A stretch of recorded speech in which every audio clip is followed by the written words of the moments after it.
imani ni kama ujinga. Sababu kuna mambo ambayo ukiaminia Mungu, hata wale ambao wanakuona ukiamini wanaona ni kama upumbavu kwako. Imani kwa mwanadamu wa kawaida, mwanadamu wa mwili, ni kama upumbavu kwake. Na ndio maandiko inasema pale kitabu kile cha Warumi, Romans chapter 4, tunasoma pale tuanzie mstari wa 18. Romans 4 verse 18. Warumi 4 mstari wa 18. Naye aliamini kwa kutarajia yasiyoweza kutarajiwa. Unaona, against all hope. Against all hope. Abraham in hope believed, and so became the father of many nations. Yeye asiyekuwa dhaifu wa imani. Sasa unaona, kwa hivyo Yesu anaonyesha mitume nguvu iliyo katika imani. Na ndio ana make sure anapolaani ule mti, maandiko inasema walisikia. Petero walisikia maneno ya Yesu akilaani mti. Kwa hivyo si kitu ambayo ilikuwa inafanyika kwa usiri, ni kitu ambacho iko plain, inafanyika kwa uwazi. Yesu amekuja kwa mti, amepata mti hauna matunda. Na baada ya kupata mti hauna matunda, maandiko inasema akaulaani kutoka kwa mizizi. Akauambia mti, kusiwahi kuwa na mtu ambaye atakula tunda ama atapata tunda kutoka kwako. Na maandiko inasema mitume wakasikia lile neno ambalo Yesu alikuwa anaongea. Vile Yesu amelaani mti, mitume wakasikia kweli kabisa mti umelaaniwa. Na maandiko inasema kesho yake asubuhi walipokuwa wanatembea, kweli wakaona mti umekauka. Ndio Petero akamwambia, haya Bwana, ona. Yesu imani ya Yesu, yeye ana uhakika alipolaani mti umeshakauka. Kwa hivyo hata Yesu hahitaji kupitia kwa hiyo njia approve kama mti umekauka. Yeye yuko sure, nilipolaani mti ulikauka. Na ndio wanapopita pale, Yesu aambii mitume, angalieni ile mti niliklaani imekauka. Yesu hafanyi hivyo. Sababu respond ya Yesu anajua, tangu nilipolaani mti ulikauka. Mti ulikauka. Kwa hivyo hakuna kuprove point kwa mitume. Aambie mitume, tazameni ile mti tuliongea nayo jana, angalieni imekauka. Angalieni vile niko na nguvu. Angalieni vile imani inafanya kazi. Hapana, Yesu hafanyi hiyo, sababu imani ni kuwa na uhakika. Imani ni uhakika. Na tunapokuja kwa ibada kama hii ya Wednesday, tunakuja kwa ibada ya miracles, tunakuja kwa ibada ya healing, tunakuja kwa ibada ya deliverance. Na unapata katika maisha kuna mambo ambaye umetembea nao miaka nyingi haitoki, umezaliwa nayo, imekaa ndani yako mpaka imekita mizizi. Na unapokutana na neno la imani ndani yako, unaona ni kama hii jambo haiwezi ikatoka. Ni kama hii jambo nimezaliwa nayo, haiwezi ikaniachilia. Ni kama hii hali ambayo napitia haiwezi ikabadilika. Na saa zingine tunadanganywa na kwenda kwa makanisa nyingi. Nimezunguka kanisa nyingi sijasaidika, ni nini itafanya hata hiyo ingine nisaidike? Wakati ambapo imani yako iko kwa kuzunguka makanisa ama from church to a church, you cannot get help.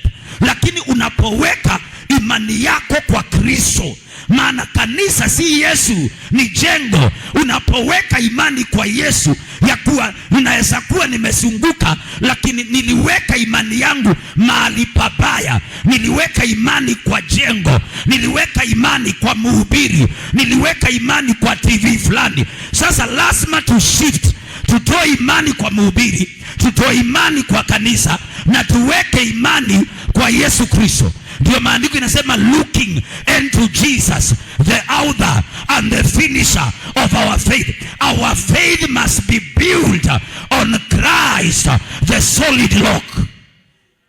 Imani lazima iwe ndani ya Kristo. Otherwise ukiweka kwa nimeenda hapa sijaona, wacha nijaribu hapa, unapoteza. Hata ukikuja hapa usiweke imani yako kwangu, unaweka imani kwa mwana wa Mungu. Waraka wa Ibrania 12 mstari wa 2. Tukimtazama Yesu mwenye kuanzisha na mwenye kukamilisha imani yetu ambaye kwa ajili ya furaha. Kwa hivyo lazima imani yetu iwekwe kwa Yesu. Kama utatoka hapa na mabadiliko, lazima uweke imani yako kwa Yesu. Kama utatoka hapa na suluhisho ya ile ambayo unatafuta, lazima imani yako iwekwe kwa Yesu. Kama utatoka hapa na uponyaji wako na ukombozi wako na muujiza wako, lazima imani yako ujiulize, nimeweka imani yangu wapi? Marko Mtakatifu 9:23. Yesu akamwambia, ukiweza yote yawezekana. Ukiweza yote inawezekana kwake aaminie. If you can, said Jesus, everything is possible for him who believes. Kwa hivyo Yesu anaongea na mti, na anapolaani ule mti, maneno hiyo inaanza kufanya kazi hapo hapo. Na Biblia inasema kutoka kwa mizizi mpaka juu ule mti ukakauka. Na kesho yake mitume wakipita wanaona kweli ile neno Yesu aliongea, lile neno limefanya kazi. Kwa hivyo Petero anamwambia Bwana, ona ile mti ambao ulilaani hakika imekauka. Na Yesu anamwambia Petero, hata wacha hii mti kukauka, anamwambia ukiwa na imani kama tende la haradali utahamisha mlima. Unaona? Sasa Yesu anamtoa kwa level ya kuongea na vitu, anampeleka kwa level ya kung'oa vitu.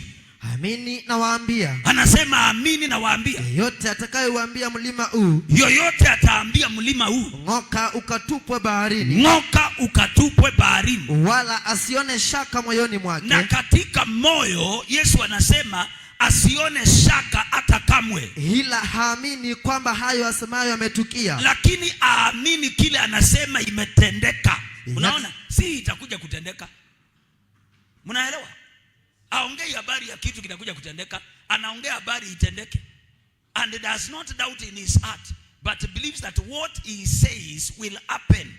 Anasema it will be done for him. Kwa hivyo Yesu hakuhitaji kurudi tena kwa ile mti.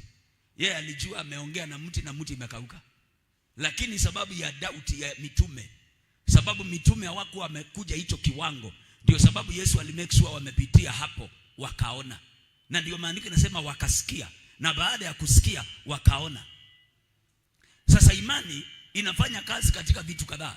Number 1, imani inafanya kazi katika kusikia. Lazima uwe careful nini ambayo unasikia leo. Imani iko katika kusikia.